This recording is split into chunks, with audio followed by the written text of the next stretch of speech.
বিভিন্ন দপ্তর সংস্থার সাথে যোগাযোগ করে তারা উদ্যোগ গ্রহণ করে এবং রাত 2টা নাগাদ আগুন কন্ট্রোলে আনতে সক্ষম হয়। অবশ্যই যারা দায়ী তাদের বিষয়ে পদক্ষেপ গ্রহণ করা হবে। কক্সবাজার এলপিজি স্টেশন গতকালকে রাতে যে দুর্ঘটনা ঘটে, লিকেজ থেকে এই দুর্ঘটনা, এর পরপরই জেলা প্রশাসন আগুন কন্ট্রোল করার জন্য যা করণীয়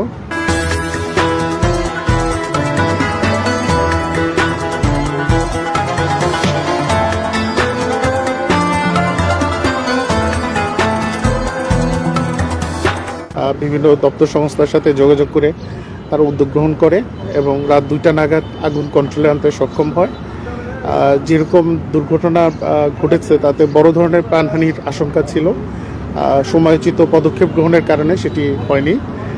আমরা যতটুকু তদন্ত টিম কাজ করছে 3 সদস্য বিশিষ্ট এডিএম এর নেতৃত্বে, আমরা রিপোর্ট পেলে এটা কারণ অনুসন্ধান করে আমরা বের করব, আমাদের ক্ষয়ক্ষতির পরিমাণ নিরূপণ করব এবং আমাদের যেটা করণীয় সেটা আমরা পদক্ষেপ গ্রহণ করব।